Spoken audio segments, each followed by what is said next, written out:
Here is one of a series of talks by spiritual leader Lola McDowell Lee, spanning 2 decades from the early 70s through the 90s.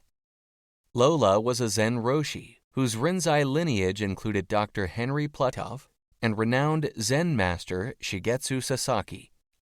Lola was a religious scholar as well as an ordained Christian minister. While the talks are focused mainly on Zen and Buddhism, Lola drew on many spiritual traditions, including those of Jesus, Plato, Lao Tzu, the Hindu Vedas, Meister Eckhart, and Gurdjieff.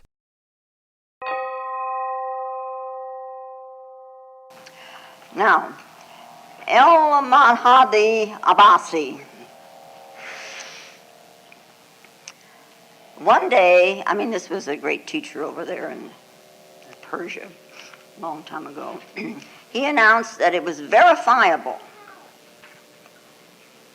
that whether people tried to help another person or not, something in that other person could frustrate the whole thing, bring it all to a halt. And of course there were people who objected to this theory. And so this teacher said that when the time came, he would give them a demonstration. So quite a while afterwards, everybody had forgotten about the incident. This teacher ordered that one of his disciples place a sack of gold in the middle of the bridge. And another disciple was asked to go find some unfortunate homeless person, and bring him to the one end of the bridge, and then tell him, you cross the bridge.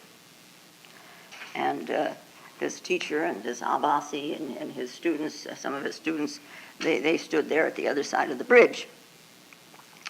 Okay, so this all happens, and this stranger walks across the bridge. Now there's a sack of gold which he desperately needs, is there on the bridge waiting for him to pick it up. That's all he had to do is pick it up. He walks across, and when he arrives on the other side, he stands in front of this Abbasi, and who asks him, what did you see in the middle of the bridge? Nothing. How is that you saw nothing? And so the man replied, well, very simple. As soon as I started to cross the bridge, the thought occurred to me that it might be very amusing to cross the bridge with my eyes shut, and so I did.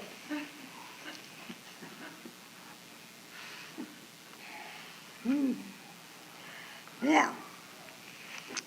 So now we have come up with this theory that this Abbasi has, that whatever happens to you happens because you are you. And we too often blame outside reasons, but the outside reasons are secondary. Within each of us is the primary cause. It's called a seed. Seed consciousness comes back and becomes the person. And within that seed, there are all these little things, and they are primary causes. What happens out there, to bring it out as secondary, it may bring it out, but only because it's already there. Yeah, you understand that. But our mind, being as we're objectively conscious, we're conscious of things which are out there, so the mind goes out there. The cause is always out there. The cause of my happiness is out there, and the cause of my misery is out there. And the rest, all of this, is not me, it's not me, it's not me, not me, it's not my fault. It never is my fault, never. Not me. Somebody else, but not me.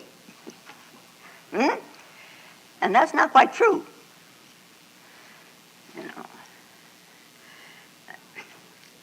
There are people in this world that have a yearning, and a very strong yearning, to experience the transcendent religious states. Hmm? They want to know. See? Do you think wanting to know comes from out there somewhere? Your wanting to know comes from out there? From what out there? What's out there that makes you want to know who you are? Hmm? If what's happening to you comes from out there, how come you want to be liberated? I don't see any chains tying you to any tree stump. How come you want freedom? You want freedom from what? From out there? How come you want to know? How come you want to know? And you want to know what? What is it you want to know? That it's out there, well, that seems very logical, because this is what we do with everything. So then everything, turns right around and compels us to do what we do. And so here we are, they say man is in misery because there are the things around him which create his misery. And so he will be happy, we will all be happy if all these causes out there are changed. So what we need is a revolution. Yeah? Well, there have been revolutions, and there are revolutions going on. The revolutions of the past, did they really help? Well, if we take the one that happened in Russia, the people in Russia, they've always had a very hard life. And of course, they've been so accustomed now to hardship that they don't want this glasnost. They don't know what to do with freedom. They don't know how to act. I know they had a thing on the TV at one time. These people had come from Russia to settle here, and they were here for several years, and then they all packed up and went back to Russia. They couldn't stand it here. They didn't know what to do with the freedom. They had to make their choices, and that they couldn't do. Easier to sit there and have the government make their choices. A lot of people here are still like that, aren't they? And it is still true that you can hand any number of people, say 10,000 or 100,000, or a whole town or a whole state, you can hand a certain number of people a certain sum of money, say $500,000. You could give everybody in the state of California $500,000. Everybody's equal. And in a couple of years, what? Or 3 years, 90% of the money would wind up with 8% of the people, and the rest of them would be exactly where they were when they started. So out there, it isn't from out there. It's here. Unless you can change the pattern of your life.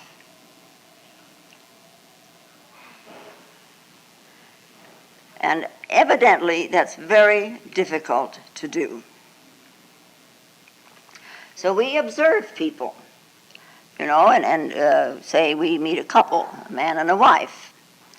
And the first chance he gets, he comes and he complains very bitterly about how she treats him. Well, she's actually torturing him. And once in a while, when they're in arguments, she even beats him, So eventually, they get a divorce. And then he is told, now you be very careful. You really be on the alert, because you're going to fall in love again, and it will be with the same type of woman. You haven't changed. Only the situation has changed. The circumstances have changed. You may think some things a little differently, but thinking is thinking. It isn't changing. So be alert. So a year goes by, and he gets married again. Same type of woman. Yeah. And that marriage didn't last very long. She left him. Now he's told once more, be alert. Be very observing. There is something within you that will again choose that kind of a woman. Oh, no. Never. No more. What do you think I am, stupid? I'll never do that again. A year later, he gets married again, and guess what? The same kind of a person, a woman, because he thinks he is changing, but the chooser in him hadn't changed. Do you ever watch this chooser in you? You make choices all the time. All the time. Every day you make lots of them. If you start out with, shall I get out of bed this morning? Yeah. Then, do I feel well enough to go to work? Not really. I guess I'll go back to bed. Well, maybe I better eat some breakfast first now that I'm up. What'll I have? See, it's all kinds of choices all day long. Do you ever watch yourself doing that? Do you ever watch yourself choosing? Do you ever make it an objective experience, pictures that you can, that you're just witnessing what this chooser is choosing?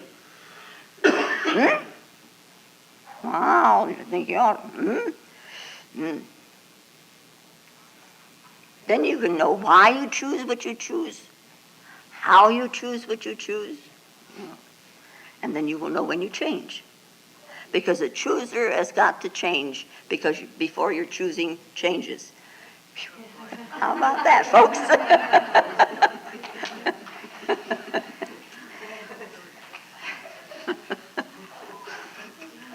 I couldn't say that again.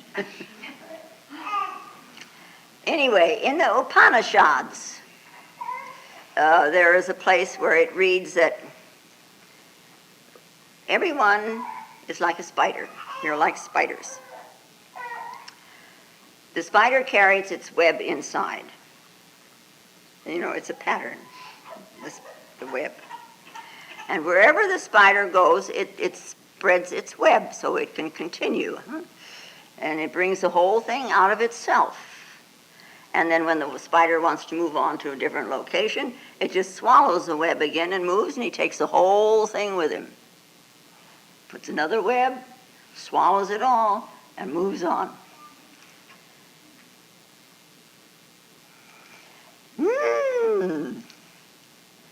So, we have done the same thing.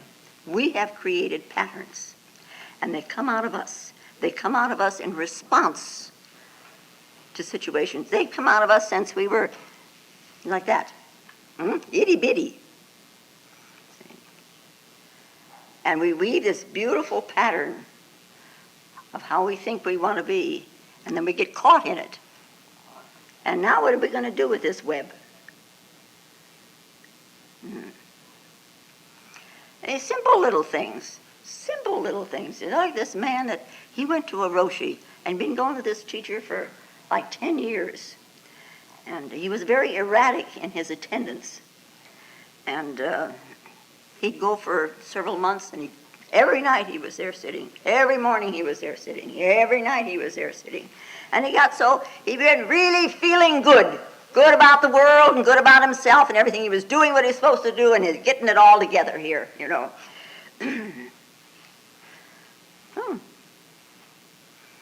I'm feeling fine. What else do I need? And he leaves. And he's gone for months till he gets really miserable again, and then he comes and sits for a while till he's really feeling good, and then he leaves. And then he's really miserable, and he trots back again, and, Roshi, please help me. Please help me. And the teacher says, but how many times is this going to happen? 10 times? It's already happened 30 times. Don't you think you should learn a little bit from your experiences like this? All the times that you have deserted your meditation, all the times that you have deserted yourself. Oh, this time it's different. This time I'm going to stay.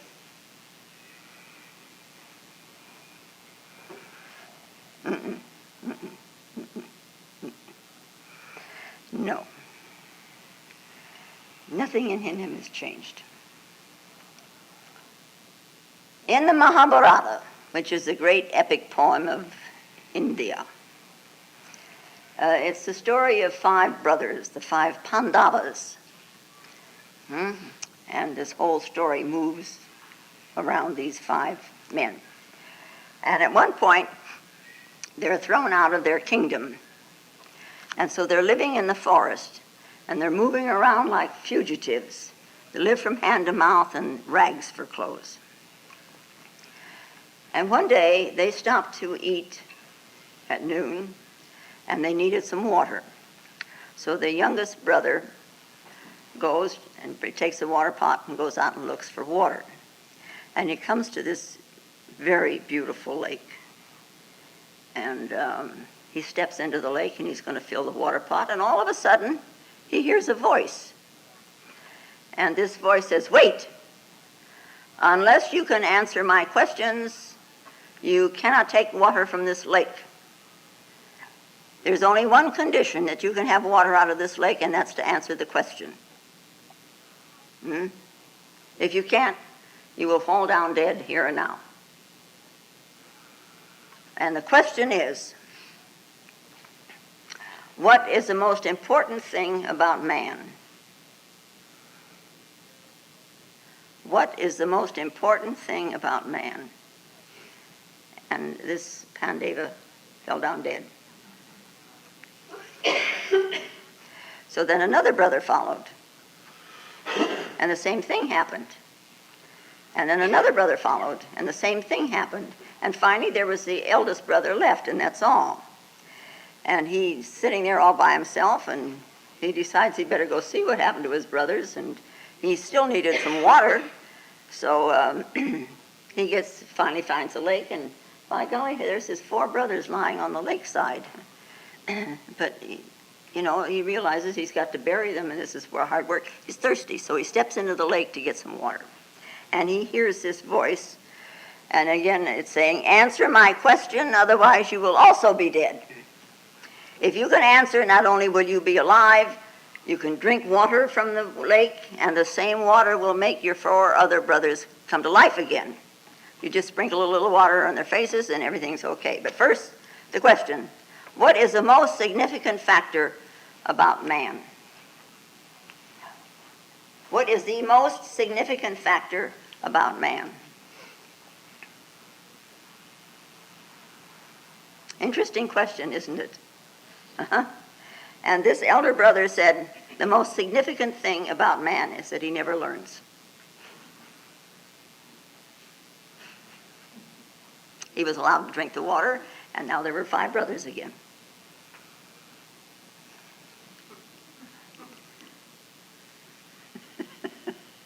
Somebody once said, people hate to think so much that they'd rather somebody would take them out into the alley and beat them so they wouldn't have to think.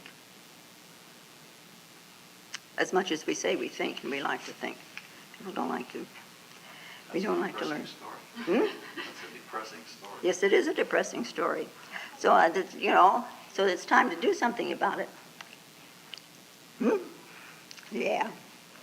Well, because, Gurdjieff said that, we were like phonograph records. We've got this pattern, this habit pattern, this web that we've woven, and we run around and run around and run around and run around in it. And we're stuck somehow, doing the same thing over and over and over again. We don't look at it that way, because the outer wrappings in which these situations are presented are different.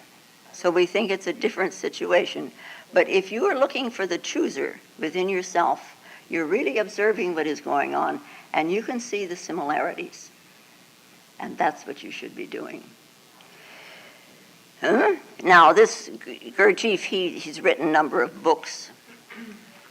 They say that the set of 3 There's three, the tales of Beelzebub to his grandson, that if you will read those three times, it will take care of every concept that you now have. Anyway, he wrote another book called The Strange Lives of Ivan Ivanovich. And this man, Ivan, was born, and he lives and he dies, and he's born and he lives and he dies, and he's born and he lives and he dies, and over and over and over and over, he makes the same mistakes. Each life, the same mistakes, and one gigantic error. He meets this woman who truly loves him, and they should be together because he loves her, and his whole life would be all set. And he turns his back on her for one, I don't remember what the reason was, but it was pretty stupid, you know. And when he, at the end of his life, when he's dying, he realizes his mistake. And he vows he will never, ever, ever, ever let that happen again. If he has an opportunity to do different, he will do different. He has learned. See? He will remember to be different. So he's born again. And he lives, and he makes the same gigantic mistake. And at the end of his life, he sees this. And he sees that he's already made it once before, and that has been no difference. And the next life, and the next life, all the same thing. This, about the fifth time it happened, when he met this woman, and he started to say goodbye to her, he got a little bit uneasy. You know, as if using some of Aurobindo's words, a tired old want rose, you know, trying to present itself, but it wasn't enough, and he let it go. And as far as I know, he's still doing the same thing. Yeah.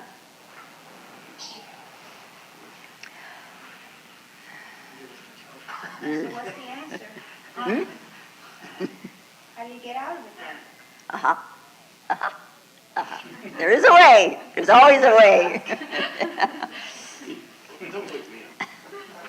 Because, you know, we hear something like this and we think, oh my God.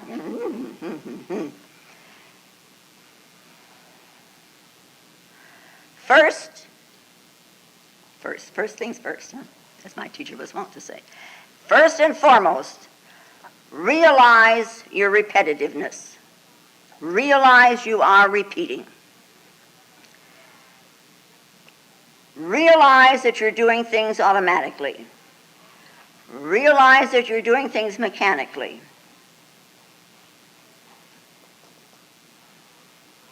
You would be surprised in your little web that you have woven of all the things that you do to which you give no thought anymore. It's just simply habit. And you will begin to see, if you will observe yourself and observe this, that we strive mightily, man do we strive, to stay within our known boundaries. Within our habit patterns. Here's where we want to be. Here's where we're secure, and here's where we're safe, no matter how miserable it is. Yeah? And the time goes along, and we get a little older, and we get middle-aged, and so on, like that there. That does to us. We become, as we grow older, more and more skillful in striving to stay within our habit patterns. You should hear some of the reasons you people come up with. We have become quite skillful in making the same mistakes again and again and again, some of them very deliberately, just so we can stay within the groove. And you know something? Because of that, we have become very predictable.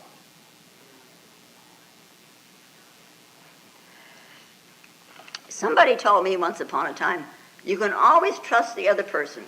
You can always trust. I mean, there was something that happened, I think, at that time, and there was a big ruckus going on and thievery or whatever, and this person said to me, trust him, it's fine. But you trust him to be what he is, not what you want him to be. See? If a man is a thief, trust him to be a thief. If a man is a liar, trust him to be a liar. Do not trust him to be what you want him to be. Now you have to look very carefully at this, because you have to look and see what you want from this person.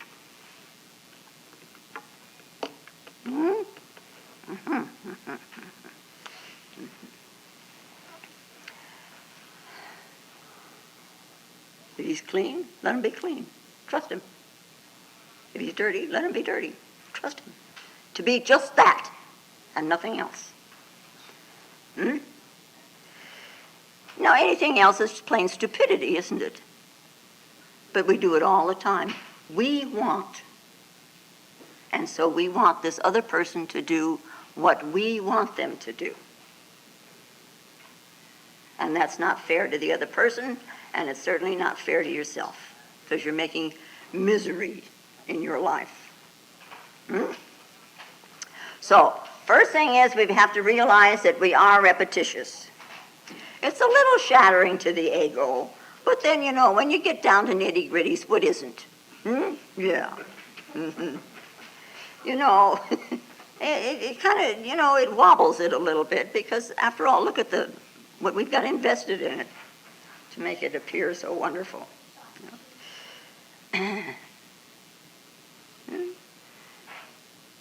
And then we'll realize, we're not very original. The content of the thinking mind is an accumulation of what is known. How can that be original? The mind does not know, the thinking mind does not know the unknown. It simply moves within the circles of the known. When the known is a don't know, and it is a drop, a sudden don't know, then you are in the midst of the unknown. Then you're in the midst of the totality. Then you're in the midst of what it is that you're seeking. And what do? Oh no, give me that back again, please. I want to think.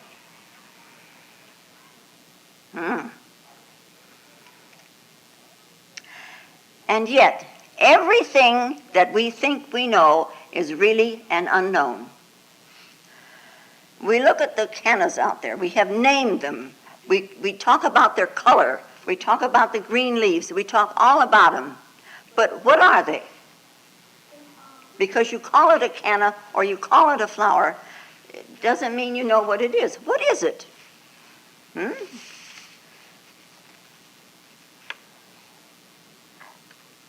The color, the name, and all it covers what it really is. And because our eyes can't cope with it. Now, if you can stand there and look with consciousness at it, you'd see something else again. Yeah.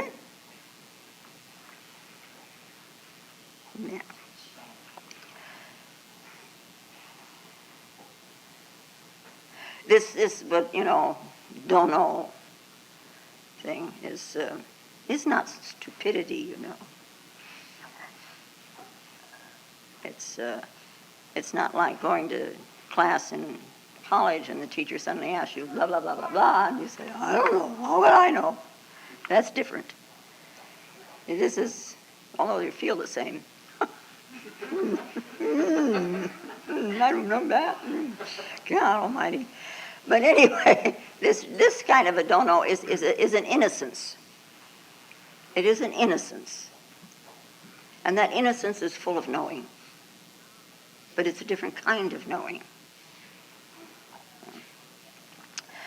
And in some circles, they speak of 3 movements.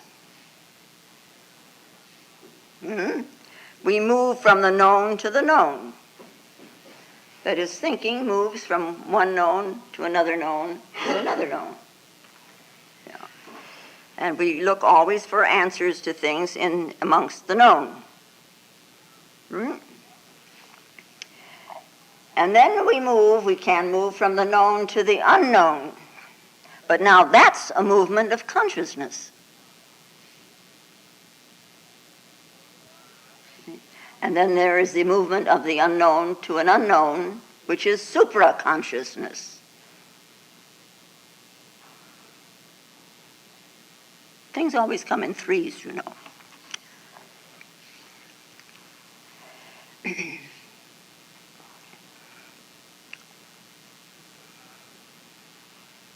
And you'll know it when consciousness moves from a known to an unknown. Something happens, and you'll know it. I won't tell you what it is, otherwise everybody will have it by Wednesday night.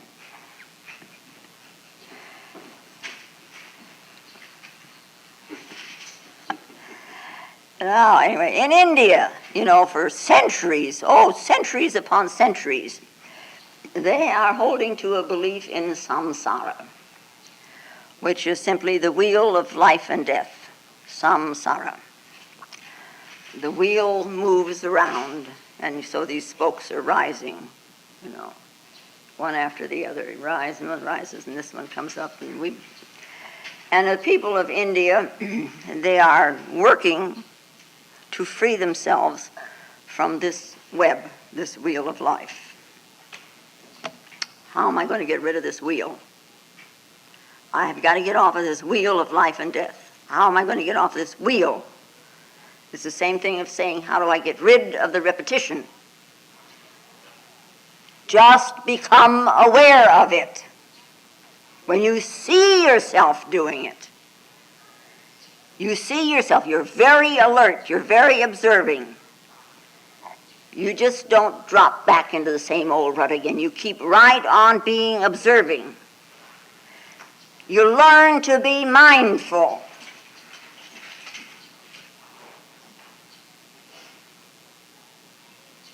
You know, Jesus said, by taking thought, you cannot add 1 cubit to your height.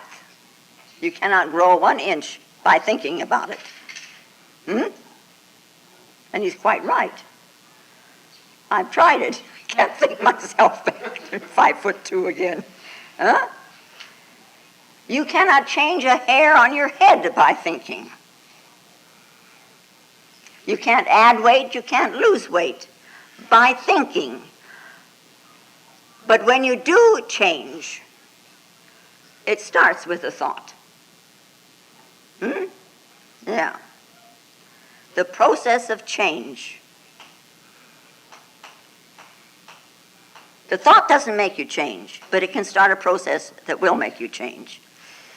So, thinking is thinking, but what you do with it, see. So you watch the repetitiveness. Watch yourself repeating and remain very alert with it. Now, physicists say, or so I have read, that the objects around us, this is an object, and this is an object, that's an object, all the objects all around us, all these objects, which they call matter, every object is capable of changing its behavior patterns.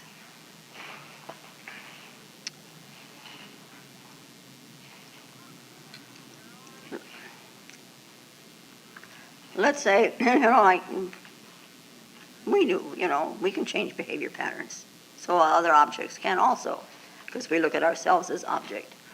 Let us say you're in the bathroom and you've locked the door, or at least you've closed the door, and there's this big, nice mirror, and the water's all ready to get into, and you're really appreciating this bath, and you're standing in front of the mirror. What do?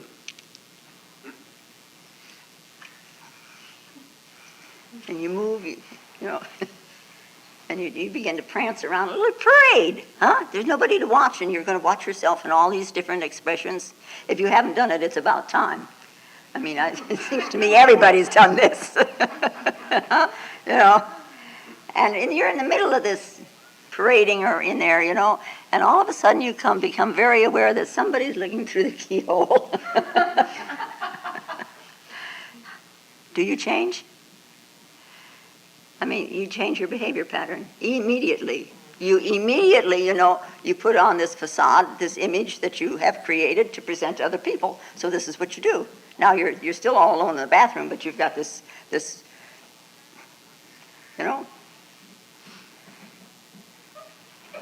you're no longer alone. You change.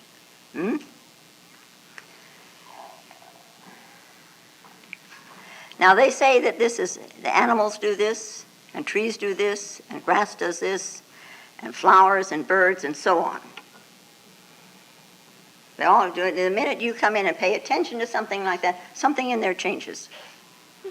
So I've been told.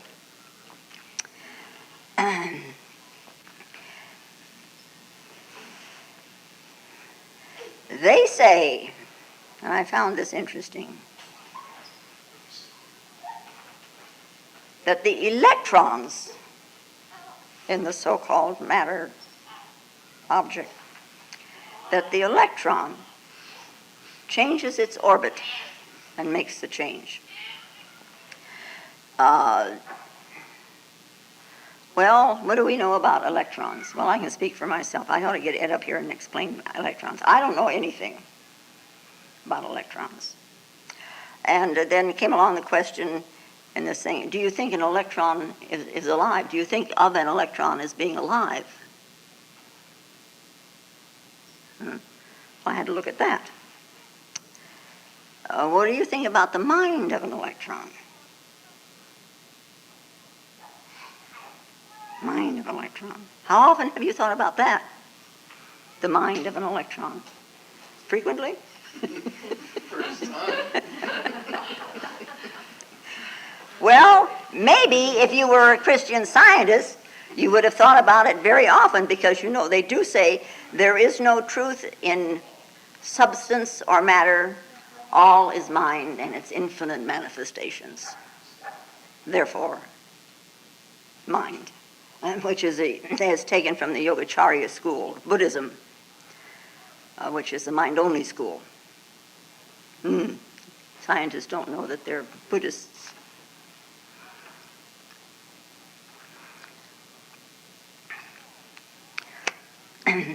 So, through all of this now, finally, you begin to observe yourself.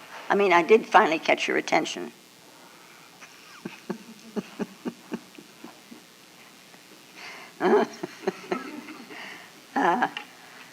I really hope one day you do begin to observe yourself. Observation can bring about the change you want. Because in order to continue a habit pattern, for heaven's sake, do not become aware of it.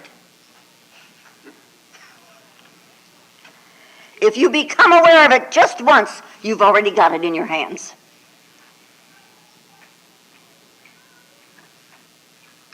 Please, please. Meditation, as you know by now, is a sort of a process of intent observation within. You can watch the thoughts go by. You can watch feelings rise. You're watching sensations, particularly pain, and then you get caught in this thing of how am I going to get away from it instead of just saying, oh, there's pain, and let it go at that. And you're watching breathing, and you're watching breathing, and you're watching your breath. Maybe it will dawn on you to ask, what is this that we call breath that has been given to me that keeps me alive? What is this thing?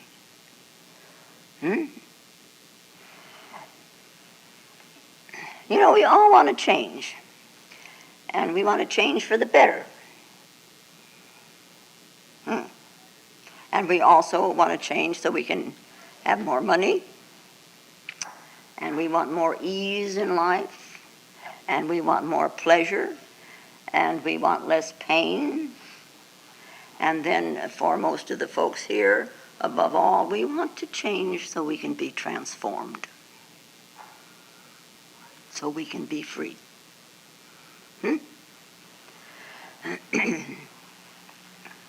To move into, now this unconditioned, no thought.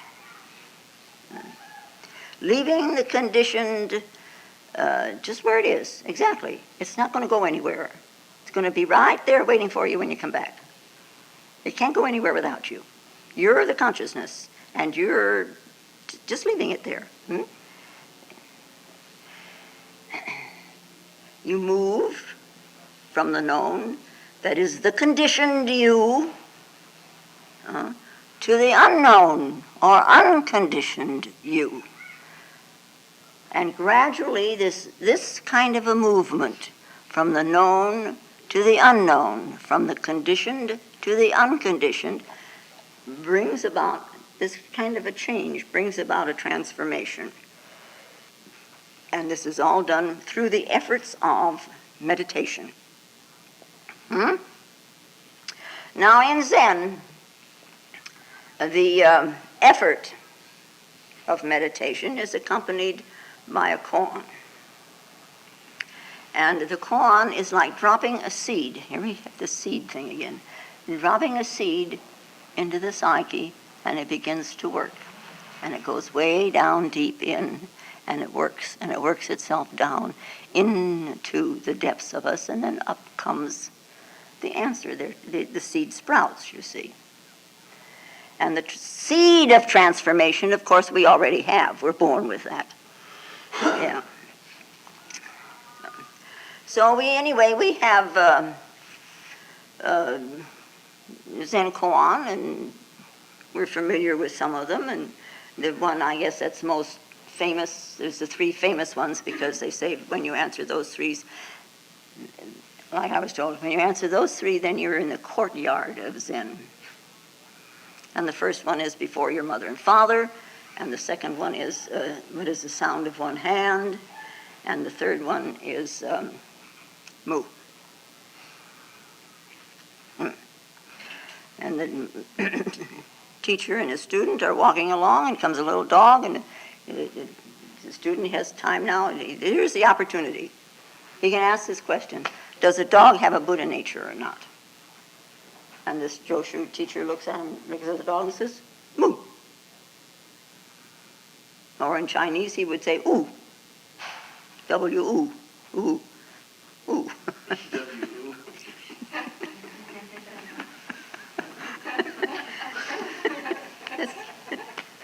Yeah. Or, to say, "oo nian." Yeah. You see, the "oo," this is negates, it's a negation. It negates the notion of duality. There is no duality in "oo." See, so duality gets rid of it. And it also sets aside this mind that worries about all kinds of little things. So this "unen" is called no mind.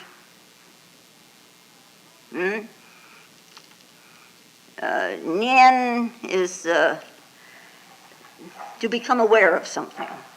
So you become aware of mind as it is instead of thinking. Nien, to become aware of your primary nature. To become aware of the suchness.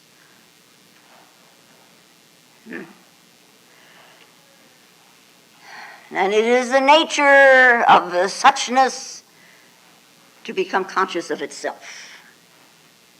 That seed is in us. Conscious of itself. Now, in Buddhism, they talk a great deal about different states of consciousness, but they also talk about, which is a state, there's eye consciousness. When you see something, there's this eye consciousness, ear consciousness, tongue consciousness, taste and nose consciousness, and body consciousness, because your body is a sense organ, a sense of touch. Now, this does not mean there's a consciousness, eye consciousness as such, ear consciousness as such, mouth consciousness as such. There is consciousness.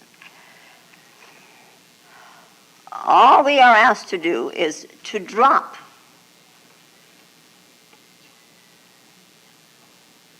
the senses, or to curl up ourselves inside of ourselves so that we're not involved with the going out. And then And here there's consciousness. One consciousness. Hmm?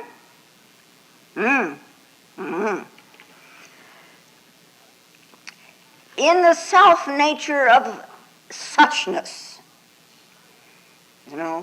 consciousness rises.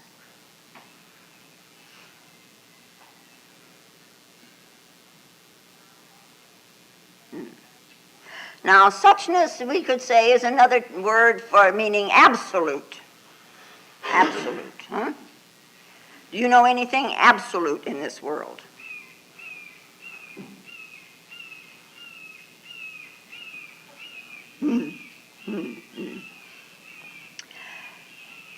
Something that is absolute is not subject to the laws of relativity.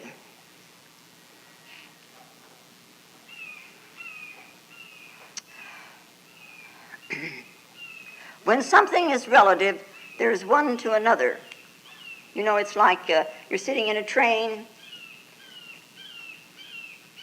and there's another train right over here on another track, and this train on the other track begins to move, and what happens to you? You think you're going backwards. This is relativity. As simple as it gets. Because it's as simple as it gets. But that's how we think. We're comparing one thing to another. Things are relative, huh? No. Something that is absolute has nothing to do with relativity. It is what it is all by itself. It is such as it is, so it's suchness, huh? Yeah. So we have form and we have no form, which is rupa and arupa, huh? And we are conditioned by form.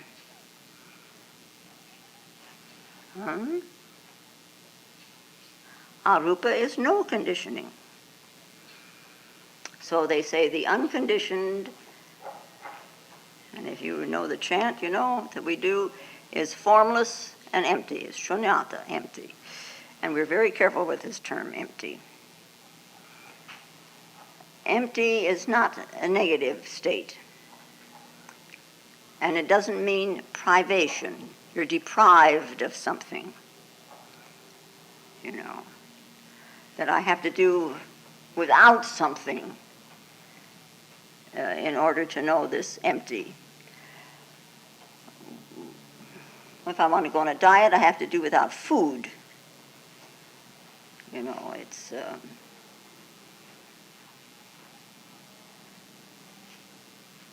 I'm deprived of food. My ice cream has to go.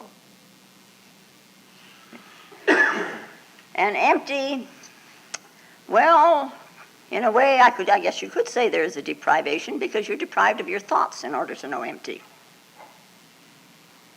Except that in the knowing of the empty,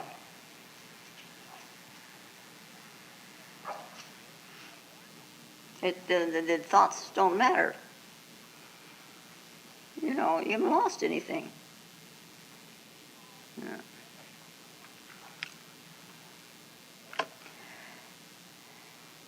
What we are concerned with in this outer world and in our mind and our relative knowledge, the dualities.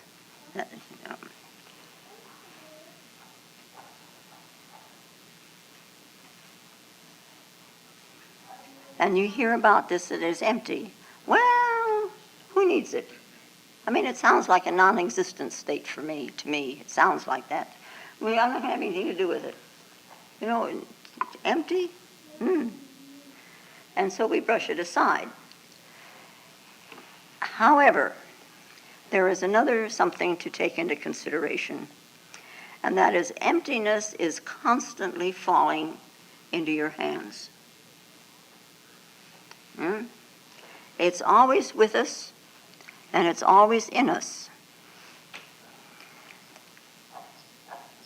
It is the backdrop and helps us to become conditioned.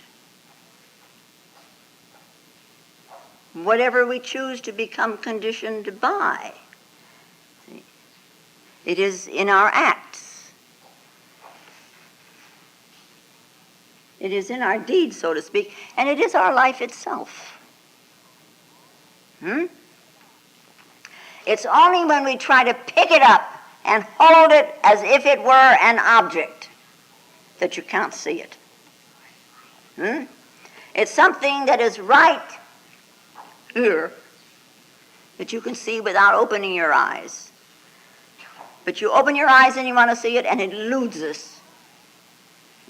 And it frustrates all our efforts to find it. And yet we're always lured towards it because it's here, and it is a will-o'-the-wisp. Yeah? Now there is an element in us also. We have this other seed, which is called wisdom.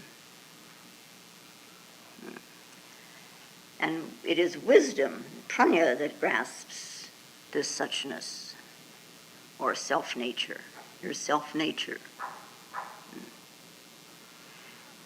It's beyond relativity. How can you grasp it? So the prajna, the wisdom grasping, means it's a grasping not in an ordinary sense. Somehow this wisdom can pick up this self-nature. So the grasping then becomes like, we could say, a grasping, no grasping. Just like we talk about action, no action. Grasping, no grasping is accomplished by non-discrimination. And we're always coming back to that little word. Non-discrimination.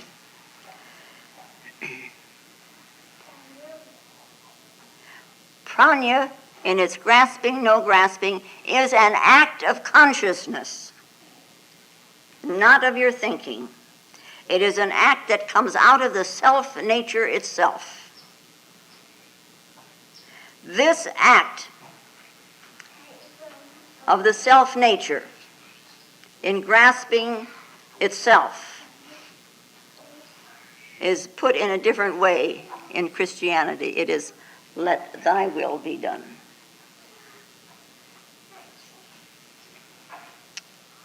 Non-discrimination. You're out of the way. You have got to be out of the way before this can happen. But it's, let thy will be done.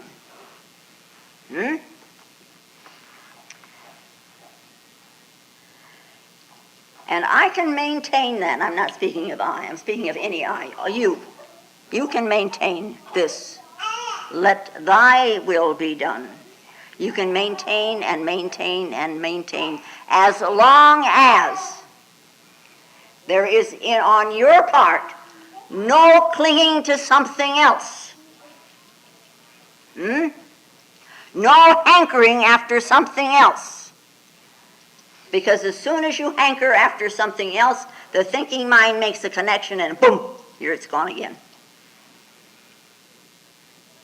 But it's the hankering, it's the clinging that does it. Now, we talk about understanding so much. Understanding is seeing into one's own nature. And in order to be able to do that, it takes discipline.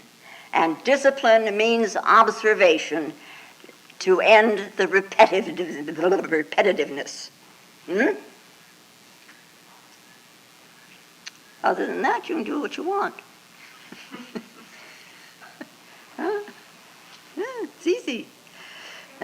So now I'm going to close on this little koan. Pang. He was a noted disciple of the great Matsu. Now Matsu lived in China. He was prior to Rinzai. I think he was one of Rinzai's teachers. Matsu. And this little Pang asked his teacher, Matsu, how does water with no muscles and bones support a boat weighing 10,000 tons? How does the water support it? Think about it, huh? It's terrific. It should sink immediately, shouldn't it? It hasn't any muscles to hold it up, and it doesn't have any structure to hold him up. How come water can hold up a 10,000-ton boat or ship?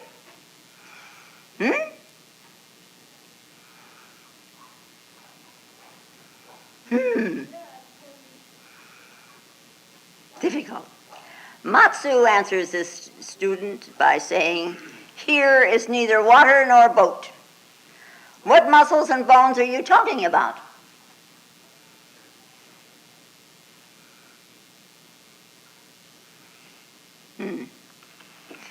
Well, anyway, think about it.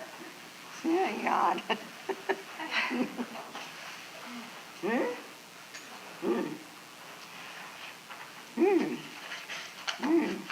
I could quote you the Upanishad for you to answer that, but you still wouldn't get it, but that's all right. I mean, it is he that has gone abroad, that which is pure, bright, bodiless, without sinew, without scarred imperfection, without muscles, without bones. It is he that has gone abroad.